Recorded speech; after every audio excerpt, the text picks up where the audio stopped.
1 Masehi. Wah, Nabi Adam lebih dulu. Tua mana Maria dengan Yesus? Tua Maria, berarti bukan Tuhan. Yesaya 43 nomor 10. Engkaulah saksi-saksiku, tidak ada Tuhan yang dibentuk sebelum aku, dan tidak ada Tuhan lagi yang dibentuk setelahku. Nah, berarti yang dibentuk dalam rahimnya Maria itu Tuhan atau bukan? Hah? Bukan. Kata siapa? Kalau Ibal. Makanya musuh mereka yang paling berat bukan Bang Suma, bukan Apollo. Kok nggak mungkin? Itu kan karena kau Islam. Enggak, karena saya belajar Bible. Kan keren kalau anak kecil ngomong kayak gitu. Di mana tertulis? Yesaya 43 nomor 10. Engkaulah saksiku, tidak ada Tuhan yang dibentuk. Nah, sementara di dalam Yohanes 1 nomor 14, Yesus dikatakan Tuhan karena firman dibentuk menjadi daging. Nah, pada mulanya adalah firman. Firman itu bersama-sama dengan Allah, dan firman itu adalah Allah. Padahal bahasa aslinya bukan Allah. Bahasa aslinya adalah Theos. Theos dalam bahasa Indonesia dewa. Jadi seharusnya kalau ada jujur, pada mulanya adalah firman. Firman itu bersama-sama dengan dewa, dan firman itu adalah dewa. Mau menyembah dewa? Mau menyembah dewa? Nggak mau. Mau menyembah dewa, Ustaz? Mau. Sekeren apapun dewa itu, ya kan ya? Tapi supaya orang bisa terkecoh, kata Theosnya diterjemahkan menjadi Allah. Nah, siapa yang bisa meluruskan ini? Ya kita luruskan itu, sahabat-sahabat sekalian. Jadi kita ajarkan kepada anak didik kita kemudian untuk memahami lebih jauh terkait dengan materi-materi perbandingan agama. Kita tidak perlu belajar tentang agama Hindu, nggak perlu. Belajar tentang agama Buddha, nggak perlu. Belajar tentang agama Yahudi juga tidak perlu. Belajar menjadi ateis, nggak perlu. Tapi kita penting menanamkan pengajaran, belajar tentang ajaran Kristenisasi. Perlu. Kenapa? Karena Islam dan juga Kristen, dua agama yang sama-sama mencari pengikut. Bedanya, kita mencari pengikut dengan cara menyampaikan dengan hikmah. Tidak ada mengelabui, tidak ada berpura-pura. Saya orang Medan, supaya banyak yang ikut, ngaku Medan. Saya orang Jawa, supaya banyak orang ikut, medok ngomongnya. Lah saya orang Jawa kok, laku-laku. Datang ke Medan ini kan saya orang Jawa, supaya banyak orang Jawa yang terpengaruh. Islam tidak begitu. Maka karena kita ajarannya syiar, mereka juga syiar, maka kita harus mempelajari senjata mereka. Kita lumpuhkan lawan kita dengan senjata mereka. Tak perlu kita kemudian panjang lebar. Senjata mereka yang kita pakai untuk mematikan bisa mereka. Mereka datang. Nabi Muhammad itu dituduh dengan berbagai macam tuduhan. Banyak sekali. Kalau bapak ibu itu sering mengikuti perdebatan, pasti udah paham itu. Paham betul tuduhan-tuduhan mereka. Nah, masalahnya sekarang, anak-anak kita ini yang harus kita tanamkan bahwa Yesus itu yang mereka sembah, itu orang soleh. Kalau orang soleh berarti identik dengan Islam. Tak ada satupun dalil di dalam Bible Yesus itu orang Kristen. Tak ada. Yang disebut Kristen itu hanya Paulus. Kisah Para Rasul 11 nomor 26. Jadi yang disebut Kristen adalah pengikut Paulus. Sedangkan Paulus tidak diketahui siapa bapaknya, siapa emaknya, siapa kakeknya, nggak ditahu sampai sekarang. Tak ada orang Kristen yang tahu siapa nama bapaknya Paulus sampai hari ini. Sampai 2 hari sebelum kiamat, tak akan ada yang pernah bisa tahu siapa nama bapaknya. Itu. Di dalam Ibrani 5 nomor 7, Yesus disebut anak soleh. Bagaimana itu? Anak soleh Yesus itu. Sebagai manusia, dia telah mempersembahkan doa kepada Dia yang sanggup menyelamatkannya dari kematian. dan atas kesolehannya doanya dikabulkan. Doanya dikabulkan. Berarti dia anak soleh. Siapa jadi pengikutnya sekarang Yesus? Soleh. Ya Pak Ustaz, ini pengikut Yesus nih. Iya. Ustaz kita ini pengikut Yesus, orang soleh. Nah, pengikut Yesus juga di samping saya. Yesus sholat, Matius 26, nomor 39. Sholat, sujud. Sujud. Yesus bersyahadat, Yohanes 17, nomor 3. Beliau itu Muslim, sunat. Lukas 2, nomor 21, Yesus sunat. Jadi yang mempraktikkan pola hidup Yesus, Islam. Bukan mereka. Yesus ke Mikdas. Mikdas itu Baitullah, tidak ke gereja. Ya kan? Jadi yang pengikutnya itu sebenarnya kita. Tapi kalau dikatakan pengikut Kristus, ya kita harus hargai. Itu adalah teman-teman kita Kristen. Pengikut Paulus. Pengikut Kristus. Pengikut Kristus. Pengikut Kristus. Ya. Tetapi Yesus mengatakan di dalam Matius 24, nomor 4, nomor 5. Waspadalah kepada penyesat. Sebab banyak orang yang akan datang memakai namaku dan berkata, akulah Kristus. Apa yang kita pahami di situ? Ada penyesat yang datang bergelar Kristus. Kristus. Kristen sama dengan pengikut Kristus. Waspadalah kepada penyesat yang mengaku Kristus. Dia akan menyesatkan banyak orang. Ayo, ada nggak Nabi Muhammad pernah menggelari dirinya Kristus? Enggak. Ada nggak umat Islam bisa disebut pengikut Kristus? Enggak. Tapi yang disebut pengikut Kristus adalah Kristen. Kristus yang mana yang mereka ikuti? Yesus tidak pernah ke gereja. Yesus tidak makan babi. Yesus tidak menyembah Yesus. Yesus tidak ibadah minggu. Yesus bersunat. Gimana dong? Jadi Kristus yang mana ini? Tak ada satupun pendebat Kristen yang bisa memberikan jawaban yang tepat. Tak ada. Sampai ular punya sayap, punya ketek, kata teman kita, tidak akan pernah ada yang bisa menemukan jawaban. 5 menit lagi diskusi kita ya Pak. Ya, dialog nanti 5 menit lagi ya. Iya, oke. Sekira begitu, sahabat-sahabat sekalian. Jadi ini sangat penting sekali. Cakupan muatan kehadiran kami di sini tidak lain dan tak bukan adalah kalau terkait dengan kajian-kajian tentang apologet, tentu sahabat-sahabat, Bapak Ibu sekalian saya hormati sudah sering dengar, sudah biasanya itu. Lalu apa? Kami mau masjid ini ada pembelajaran Kristologi. Mau kami. Ingin kami. Simple kok itu, sederhana itu. Misalnya ada yang ditunjuk, siapa yang menjadi guru? Ibu-ibu boleh belajar? Boleh, karena mereka dekat kepada anak-anak. Boleh. Apakah itu penting? Sangat penting. Apakah itu bahaya anak-anak kita kalau tidak dibekali? Sangat bahaya. Sangat bahaya. Saya punya staf ahli ibadah. Ada staf saya ahli ibadah. Jarang bicara. Waktu sholat langsung di masjid. Kebetulan di kantor saya dulu ada masjid. Begitu bunyi masjid, tutup. Kerjaan tutup, nasabah ditinggalkan. Sudah di masjid, zikir. Zikir, sesikir-sikirnya. Cewek cantik lagi. Dia grade 12 waktu itu. Taat ibadah. Laki-laki segan ganggu dia. Satu hari ada pejabat orang sini, pejabat mutasi ke Makassar, masih muda, pejabat muda. Pimpinan dia nikah murtad. Innalillahi wa inna ilaihi rajiun. Saya sampai berkaca-kaca mata saya.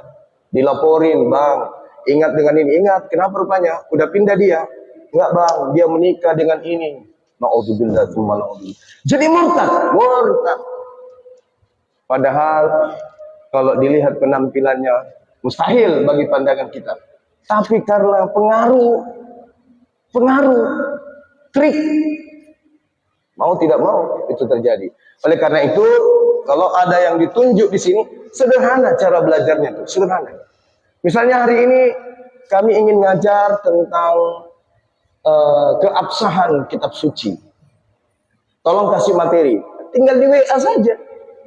Ini bawa dalil ini, 5 dalil, surah ini, bab sekian, nomor sekian. Tinggal dicocokkan aja. Kalau tidak mau beli Bible, lihat aja di Google. Oh iya betul. Nah, terangkan di sini, anak-anakku hari ini kita belajar seperti ini ya. Ibu-ibu kita hari ini belajar begini ya. Untuk apa? Untuk bekal ibu-ibu di rumah mengajarkan anak-anak mereka. Karena kenapa coba Bapak Ibu sekalian lihat? Di dunia sosial itu, misionaris itu pakai jilbab, betul? Pakai jilbab, pakai kopiah, pakai baju koko. Bahkan cenderung mereka bisa bahasa Arab. Dan sekarang Bapak Ibu sekalian, sudah ada Bible dalam bahasa Arab di Indonesia. Untuk apa kira-kira tuh? Sasarannya siapa? Islam. Ya Islam. Tidak mungkin sasarannya Kristen. Orang Kristen aja bahasa Yunani kitabnya aja mereka gak bisa. Boro-boro bahasa Arab. Bahasa Yunani pun pendetanya gak ada yang hafal. Apalagi bahasa Ibrani. Kok bahasa Arab?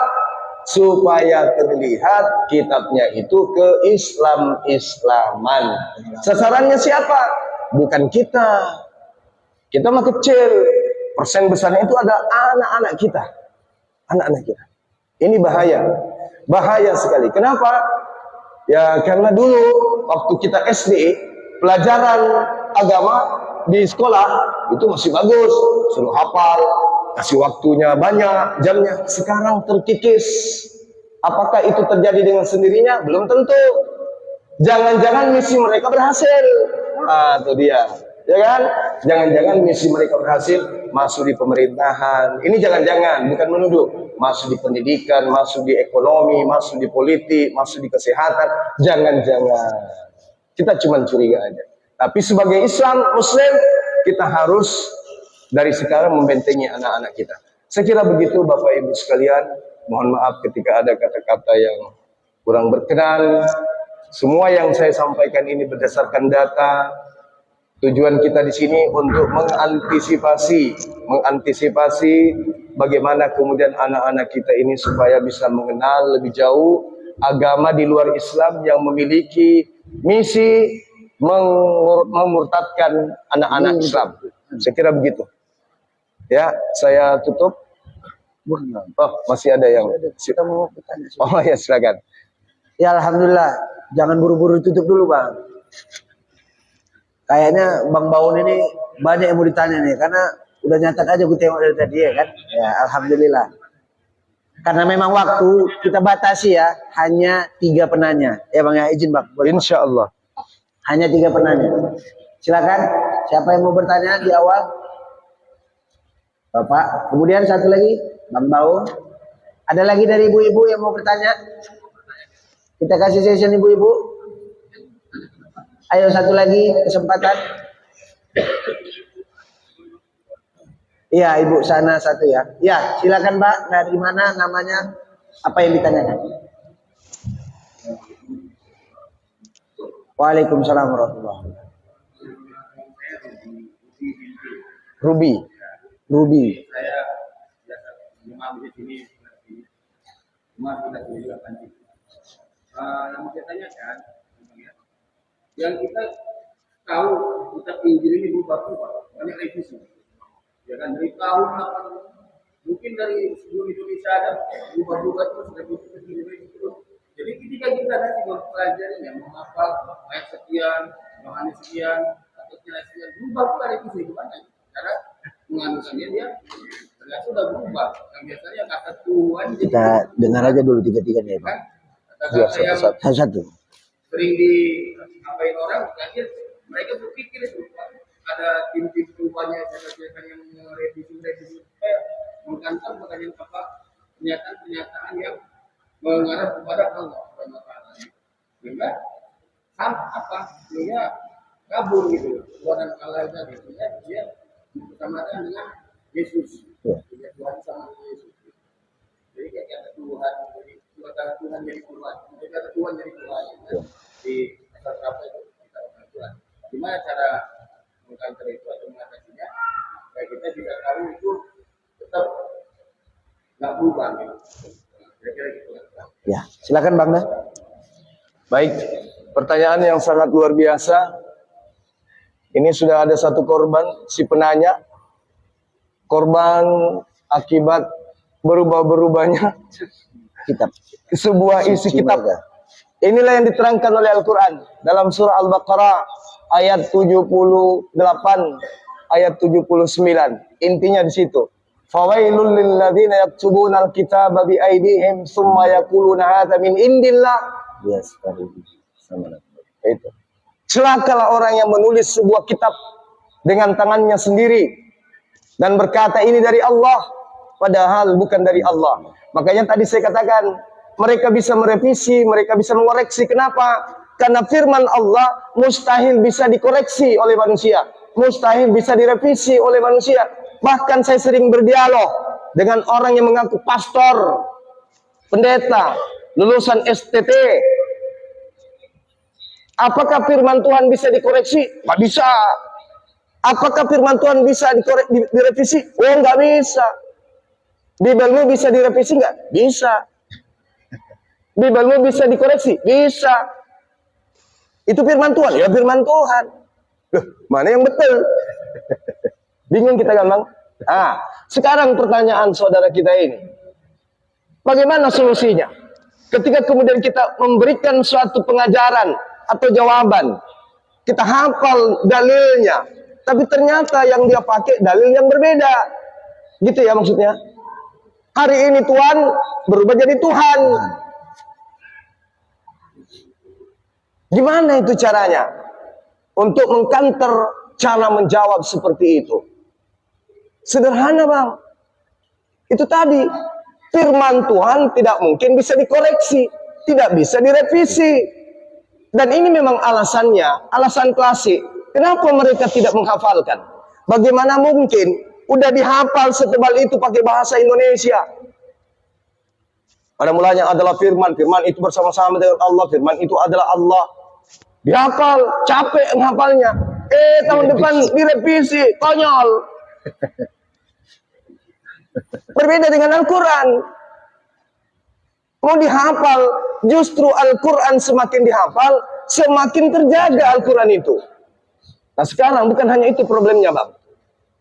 Kalau kita ajak mereka kemudian mengembalikan original teks perjanjian lama dalam bahasa Ibrani, apa yang terjadi? Ketahuan kalau itu kitabnya Yahudi. Sampai sini kita paham ya? Nah, kan saya baru-baru berdiskusi dengan orang yang besar mulut, namanya Bom-Bom. Dia pilih tema, siapa yang mencuri kitabnya Yahudi? Kan tidak bisa dijawab itu. Karena kalau dikembalikan ke dalam bahasa Ibrani atau bahasa Aram, ketahuan, kitabnya orang lu pakai, ketahuan. Nah, kalau perjanjian baru, dipertahankan original teksnya, bahasa Yunani, ayo, ketahuan agama filsafat. Betul? Maka cara yang paling bagus, gunakan bahasa di mana agama itu mau disebarkan. Kalau se-Indonesia ini menggunakan bahasa Jepang, Bibelnya berubah menjadi bahasa Jepang. Karena sasaran tembaknya adalah orang yang menuturkan bahasa Jepang. Coba, di Indonesia mereka menyebut nama Tuhannya Allah. Mereka baca Allah. Coba ke Bali, nama Tuhannya siapa? Sang Hyang Widi. Kan lucu. Lucu itu. Jadi kalau misalnya abang ditanya, ini kok berubah lagi? Nah itulah justru kelemahannya dia. Di terjemahan ini mengatakan Tuhan. Di terjemahan berikutnya mengatakan Tuhan. Kalau ada sebuah kitab begini keadaannya, berarti kitab itu bermasalah. Kalau kitab itu bermasalah, berarti agama itu bermasalah. Bermasalah.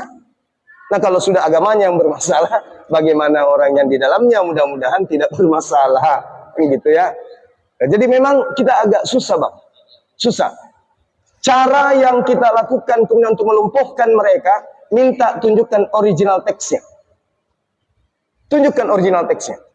Apakah betul seperti itu? Kembali ke master. Kembali ke master awal. Nah, apakah mereka punya master awal? Nah, ini juga pertanyaan besar. Ini juga masalah besar. Karena kalau mereka menunjukkan masternya, apakah masih sesuai dengan terjemahannya? Masalah dari babi menjadi babi hutan. Imam 11 nomor 7. Ya kan ya? Jangan engkau makan babi karena itu haram bagimu. Cetakan berikutnya, jangan engkau makan babi hutan. Babi hutan berarti babi yang tidak dimasak. Iya kan ya? Betul ya? Kan rata-rata sekarang babinya sudah pindah ke kota. Ternaknya di kota. Babi hutan aja yang dilarang. Maksudnya jangan makan yang di hutan. Bawa ke kampung, masak, bakar, baru makan. Nah gitu maksudnya. Mungkin. Karena itu ada dalam Bible mereka. Perubahan itu ada. Apa sebabnya berubah? Ada penambahan hutan. Yang tahu mereka. Kita nggak ngerti apa tujuannya.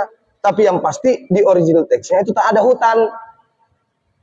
Babi aja. Bingung kita kan bang? Bingung. Lalu apa yang kita petik dari kebingungan itu? Alhamdulillah, ternyata satu-satunya kitab suci yang masih terjaga kemurniannya hanya Al-Quran. Inna nahnu nazzalna dzikra wa inna lahu lahafizun. Al-Quran saja. Al-Quran saja. Itu yang terjamin. Kalau mereka, ya tidak ada jaminan memang. Dari Allah pun tak ada jaminan. Tidak ada garansi. Ya, tidak ada garansi. Malah Allah mengatakan, ya ahlal kitab, lima talbisuna al-haqqa bil batil wa taktumul haqqa wa antum ta'lamun. Itu kata Allah. Mengapa engkau mencampur adukkan antar hak dan yang batil? Seperti itu, Bang. Kenapa bisa berubah?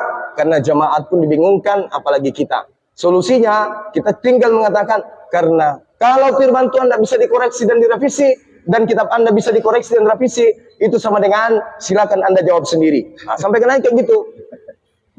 Anda mengatakan kitab suci tidak bisa dikoreksi, tidak bisa direvisi.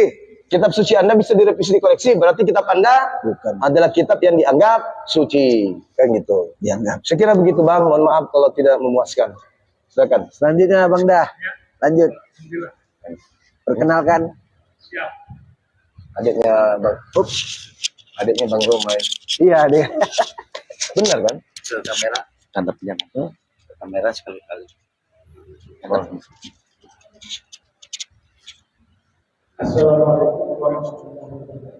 Waalaikumsalam. Ya, buat teman-teman semuanya, jangan lupa di subscribe di channel Panglima Apologet Islam ya, karena ini juga di live di channel Panglima Apologet Islam ya, yang 1,7. Silakan di subscribe karena pergerakan-pergerakan dan kegiatan-kegiatan Gurunda Jumat selama di Medan akan disiarkan di channel YouTube Panglima Apologet Islam ya. Silakan di subscribe biar tidak ketinggalan. Izinkan pada kesempatan kali ini saya mengajak seperti berjari. Gangkan dari pemahaman saya tentang makna pemutaan. Saya memahami pemutaan sebagai upaya atau ikhtiar seseorang dan atau garis miring kelompok orang yang beragama non-Islam untuk mengajak orang dan garis miring atau kelompok orang yang beragama Islam keluar dari Islam dan mengganti agamanya sesuai dengan agama orang dan atau kelompok orang yang mengajak tadi. Itu pemahaman saya. Dalam diskusi harmoni kehidupan antar umat berbeda agama, itu jelas-jelas ada hukum yang melarang menyebarkan agama yang berbeda kepada umat yang sudah beragama. Tapi dialektika ini menjadi menarik dan saya mohon bagaimana pandangan Tuhan. Kalau itu dikembalikan kita selaku umat dan Islam, jelas ada perintah bagi kita untuk mendakwakan Islam sebagai agama yang paling benar, termasuk kepada orang dan atau orang yang beragama Islam. Di tab-tab layar teman-teman, di tab-tab layar di share dan di posting ulang ya, biar kemalnya kuat. Kopinya mana kopinya? Terbangkan kopinya guys, biar jalan live-nya. Waalaikumsalam. Siregar. Tahun Suri pada Siregar. Baik, terima kasih Bang. Ya. Bang ya, sorry pada Siregar ya. Bang Siregar ya Bang ya. Ya. Masya Allah. Subhanallah. Jadi ini pertanyaan sangat menarik. Kalau saya ditanya, jawaban saya inna dina indallahil Islam. Ya. Boleh Anda menyebarkan agama Anda, boleh. Boleh Anda mempunyai misi memurtadkan orang, boleh. Boleh. Karena memang kebenaran harus punya musuh. Ada perintah Bang dalam kitab mereka. Markus 16, nomor 16. Beritakanlah Injil kepada seluruh umat manusia. Barang siapa yang percaya baptis, yang tidak percaya akan dihukum. Ada perintahnya. Matius 28, nomor 19. Pergilah ke seluruh dunia, jadikanlah seluruh bangsa menjadi muridku. Ada perintahnya, ada. Tapi baginda Rasulullah Muhammad SAW dalam Al-Quran surah An-Nahl ayat 44 juga diutus untuk kepada seluruh umat manusia. Ayo, kita saling bertahan nih sekarang nih. Anda disuruh untuk memurtadkan orang, kami disuruh untuk mengislamkan orang. Kan gitu kaidahnya Bang. Benar ya? Nah sekarang yang mana yang ingin kita loloskan? Karena Islam ini rahmat. Kita ingin membiarkan orang memurtadkan orang, nggak boleh. Justru orang yang memurtadkan, pelaku pemurtadan, kalau perlu menjadi Islam. Kan gitu. Dengan cara apa? Kita suruh dengan cara yang baik. Kan perintahnya. Kita ajak mereka berdiskusi. Saya di acara besar kemarin di Jakarta, saya suruhkan. Ayo pendeta-pendeta, mari kita duduk bersama. Kita berdialog, kita berdiskusi. Saya undang kalian semua, Pak Pendeta. Di sini juga boleh. Pak Pendeta, mari kita diskusi baik-baik. Ajarkan di mana keselamatan itu sebenarnya. Di Islam atau di Kristen? Ya, buat Kan begitu polanya. ada di channel Palima. Mereka diperintahkan mengkristenkan orang, kita diperintahkan untuk menyampaikan keselamatan. Medan. Di dalam Al-Quran surah Al-Ma'idah, ajarkan ya ahlal kitab, qad ja'akum rasuluna yubayyinu lakum. Coba. Ahli kitab aja Bang, ahli kitab nih, bukan bahlul kitab. Ahli kitab, kaumnya Nabi Musa. Yang beruntun kitab diberikan kepada mereka. Beruntun Nabi diutus kepada mereka. Diminta oleh Allah untuk ikut kepada Nabi Muhammad. Apatah lagi orang-orang zalim di antara mereka. Illalladzina zalamu minhum. Di antara orang-orang ahli kitab, ada orang-orang zalim di dalamnya Bang. Siapa orang zalim itu? Yang sudah tahu Tuhan itu tidak mati, tapi beriman kepada makhluk yang pernah mati. Yang sudah tahu bahwa Tuhan itu satu, tetapi mengatakan bahwa Tuhan itu bisa menjadi tiga pribadi. Zalim. Ya, zalim. Yesus sendiri menyeru, Shema Israel, Adonai Eloheinu, Adonai Ahad. Lukas 12 nomor 29. Markus, ya betul. Coba. Parah itu kan. Bagaimana seorang pendakwah dikatakan kul huwallahu ahad. Habis itu dia ceramah, Tuhan itu, Allah itu tiga pribadi, kan konyol. Konyol. Yesus mengatakan Yohanes 17 nomor 3, hidup kekal itu, masuk surga itu ada engkau bisa dapatkan apabila satu, mengenal Dia yang mengutus aku, satu-satunya Tuhan, dan mengenal aku sebagai utusan Tuhan. La ilaha illa huwa wa ana rasulullah. Itu konsep Bang. Paham enggak kita di luar Islam itu sesat? Paham enggak kita Bang? Paham. Di luar Islam itu tak ada keselamatan. Paham kan? Jangan Medan kasih ruang Bajir dakwah Mualaf, kepada mereka. Medan Bajir Mualaf. Wajib. Kan perintah Allah.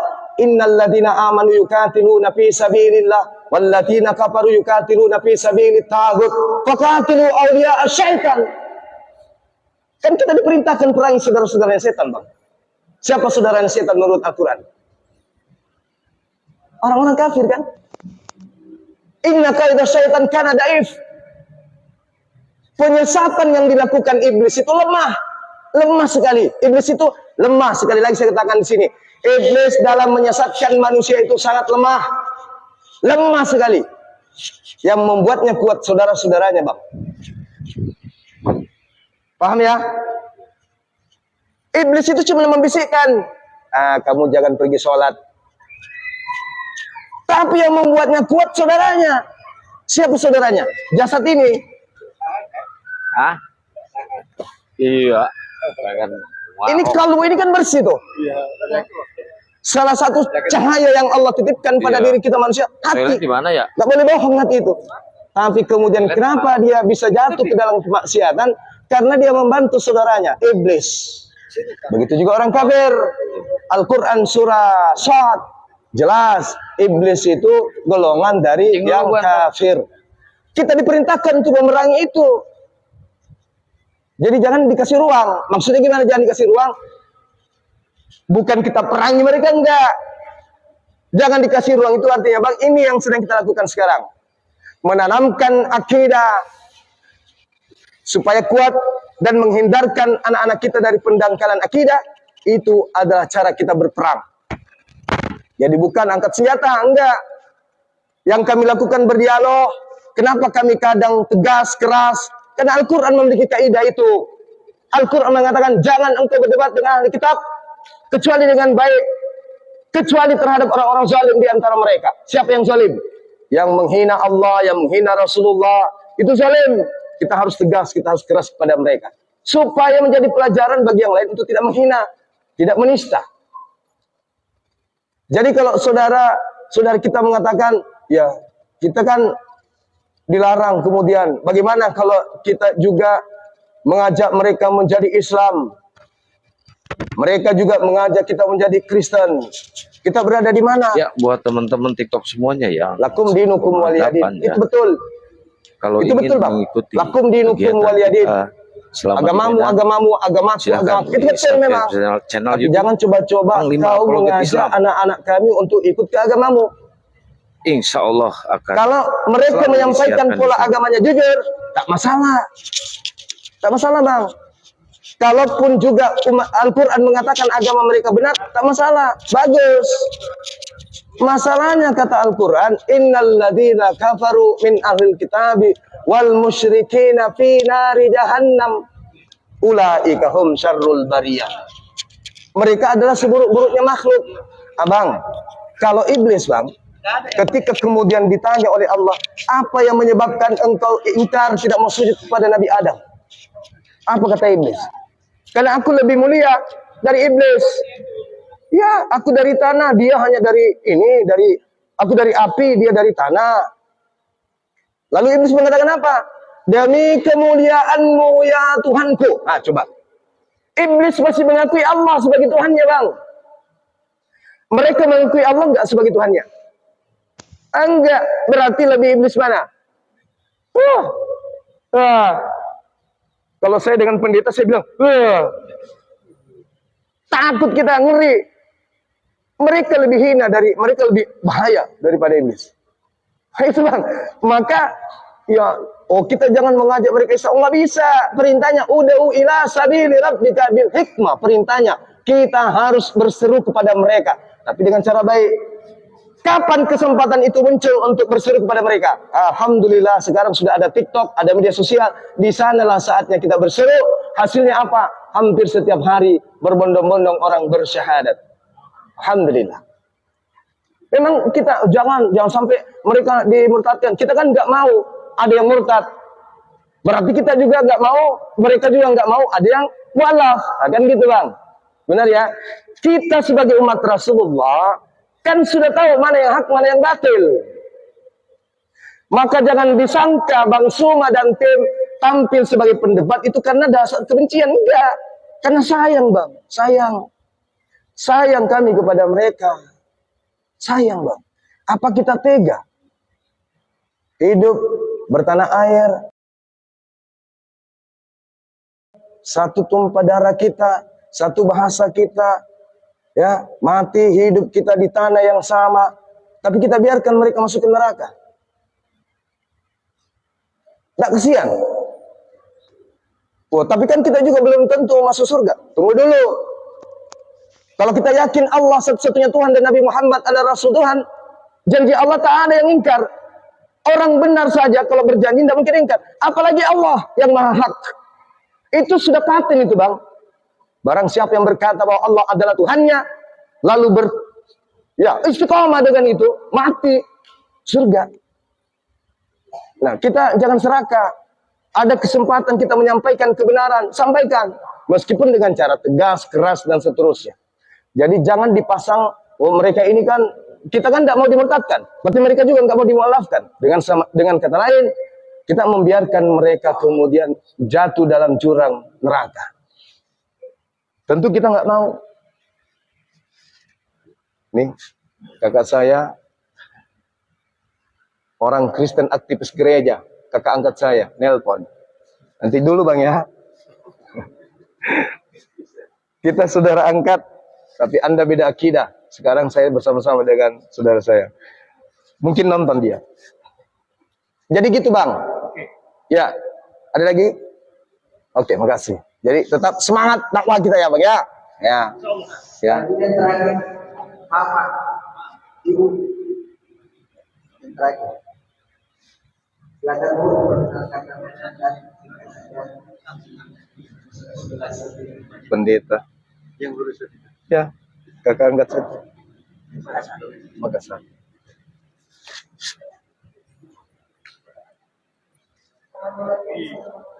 Bagaimana, masih aman tadi?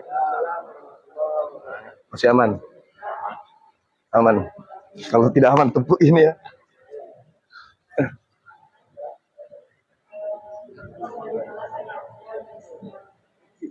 Sama ibu, saya juga mengidolakan umat Islam.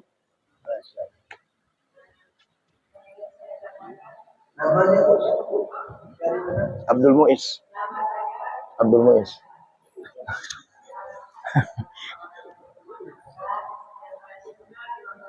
Masya Allah. Ya, lanjut Bu.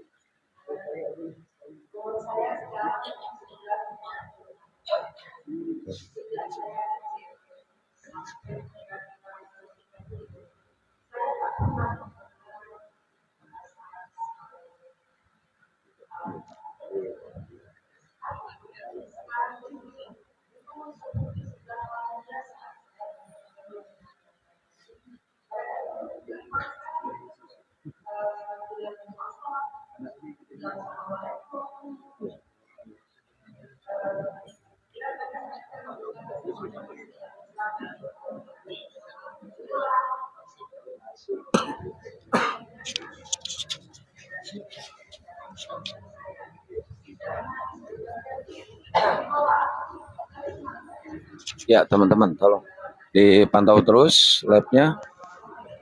Kita jauh banget. Tunggu ya kawan-kawan.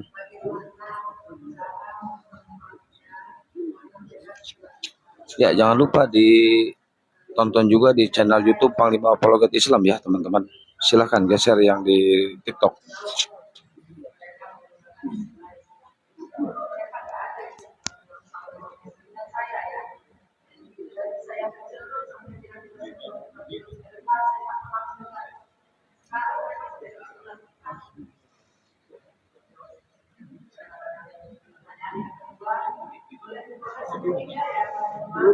Bang, 3 pertanyaan boleh Bang?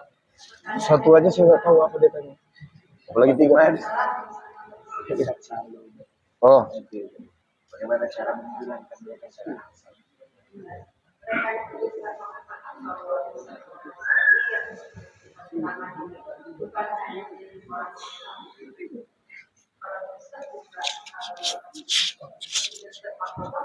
Ini yang bertanyanya agak jauh. Jadi suaranya agak hilang teman-teman ya. Sabar ya. Itu soalnya Ahwat yang bertanyanya. Saya nggak bisa 1 masuk ke Yohanes 10. tempat Ahwat untuk ngasih mic. Jangan kau memberi salam. Di tab layar aja teman-teman ya. Dan di subscribe channel YouTube saya ya. Oh, iya. Panglima Apologet Islam. 1 Yohanes 2 itu kan. Coba lihat deh.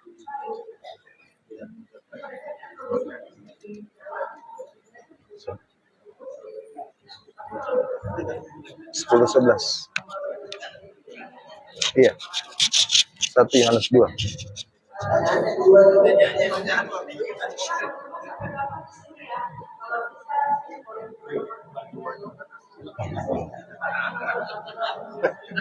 Cocok ya? Ya baik, Masya Allah. Jadi kalau ada orang Kristen mengatakan shalom, shalom berarti salam, berarti Islam.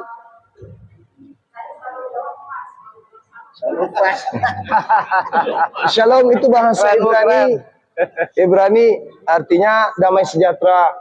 Islam artinya damai sejahtera. Berarti kalau dia mengatakan kepada kita shalom, ya boleh kita jawab waalaikum. Boleh. Shalom itu doa. Cuman masalahnya itu bahasa Ibrani, dan harusnya kalau ada saudara Kristen kita memberikan salam kepada kita, Kamal udah mulai goyang. berarti mereka Kayaknya tidak ini mentaati banyak yang repost, isi guys. kitab mereka. Dibantu tap layarnya, Sodako. 2 Yohanes Ini udah ada peringatan, 1, padahal nggak ada yang ngerokok. nomor nggak ada 10, yang, nomor 11. Coba Ibu baca. bicara kasar ya. Tolong Apabila di tap ada layarnya orang yang dikecilin. datang ke rumahmu dan tidak membawa ajaran ini, jangan kau terima di dalam rumahmu dan jangan kau beri salam kepada mereka. Barang siapa yang memberikan salam kepada mereka, berarti dia memperoleh bagian kejahatan. Memberi salam bagian dari kejahatan. Matius 13 nomor 50, barang siapa yang berbuat jahat dilemparkan ke neraka. Dilarang mereka bersalam. Dilarang mereka bersalam.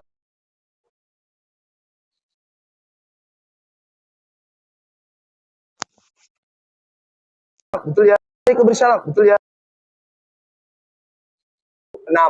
Apa kata Yesus? Shalom alaihim. Keselamatan atas kalian. Bahasa Ibrani. Alaihim shalom. Atasmu juga keselamatan. Sama seperti kita. Yang saya tahu kalau mereka itu ya selamat siang, selamat malam, selamat pagi. Waktu mataharinya yang diselamatkan kalau mereka itu. Kalau Yesus enggak. Nah itu tadi Bu ya. Jadi kalau kita diberi salam seperti itu, jawab aja waalaikum, waalaikum. Itu aja. Tapi kalau memang mereka mau berdiskusi, Bu, coba dibaca dong kitabnya 2 Yohanes 1 nomor 10 nomor 11, kan ada larangan beri salam kepada kami. Kok Ibu beri salam? Gitu. Itu kalau mau berdiskusi, kalau tidak mau ya nggak apa-apa, yang salah. Ini hanya pembendaraan ilmu kita. Kalau di mereka itu sebenarnya ada larangan itu. Gitu ya Bu ya. Sampai sini Ibu tidak paham? Ah, enggak paham. Di gaspol terus tap layarnya teman-teman, gaspol terus ya, biar komalnya kuat nih. Dilempar-lempar juga kopi sama tisunya guys, biar untuk apa, ngusap keringat oten, yang keringat dingin guys. Ah. Gimana ya? Saya sebagai Jangan seorang tisu deh, apologet handuk kalau aja, ditanya handuk, gitu, soalnya keringetnya itu saya bisa ada jawab 3 gini. liter tuh ngucur Wah, di Anda oten. ini betul-betul Alkitabiah ya. Karena di dalam kitab kalian 1 Korintus 9 nomor 20 dan nomor 21 boleh sebagai orang kepada orang Yahudi ngaku Yahudi, kepada orang Yunani ngaku Yunani, kepada orang yang menganut Taurat ngaku penganut Taurat, meskipun bukan penganut Taurat. Jadi sekarang Anda mempraktekkan, meskipun Anda bukan Islam, Anda mempraktekkan seperti Islam. Jangan-jangan ente mau mengikuti teladan Paulus. Karena Paulus mengatakan dalam 1 Korintus 11 nomor 1, jadilah teladanku. Sebagaimana saya juga meneladani Yesus katanya. Jadi mereka harus meneladani Paulus. Mengaku seperti apa di situ, mengaku di situ. Di sini mengaku di sini. 1 Korintus 9 nomor 20 sampai 21. Bagaimana supaya dia tidak tersinggung? Jawab aja itu tadi. Ya, sama-sama, makasih. Ya, makasih, terima kasih. Terima kasih. Salam Ibu. Ya, terima kasih. Gitu aja. Gak usah panjang lebar. Kecuali Ibu mau berdebat. Duduk situ, kita berdebat. Baca kitabmu 1 Yohanes 2 gini-gini, iya kan? Udah, nenek mukipir, udahlah, kayak gitu. Itu ya Bu ya, bilang aja terima kasih. Oke, saya rasa masih ada nih. Nomor ini, nomor hati. Ibunya jauh, kita nggak bisa ngasih mic guys. Suaranya pasti. Busana. Tak ada di dalam Bible perintah mereka untuk tutup aurat. Ada nggak ya? Pakai tudung ada. Pi, kemana aja? Tudung Pi? itu apa ya tudung? Tudung. Kayak gini-gini aja kayak Bunda Maria kan? Iya. Kalau mereka bertahan, sampaikan aja yuk sekalian aja cari masjid yuk kita sholat. Syahadat dulu. Ya sekali lagi, itulah indahnya Islam. Islam tidak ada meniru-niru mereka meniru-niru kita. Biasanya yang ditiru itu adalah yang baik. Betul? Jadi betul. Ya benar. Betul? Itu baru. Itu Bang Suma tuh. Gitu ya. Mau enggak ibu menggunakan pakaian center class? Mau? Mau nggak mau? Menggunakan pakaian biarawati mau? Enggak. Mereka mau enggak menggunakan hijab kayak kita? Mau. Itulah indahnya Islam. Masya Allah.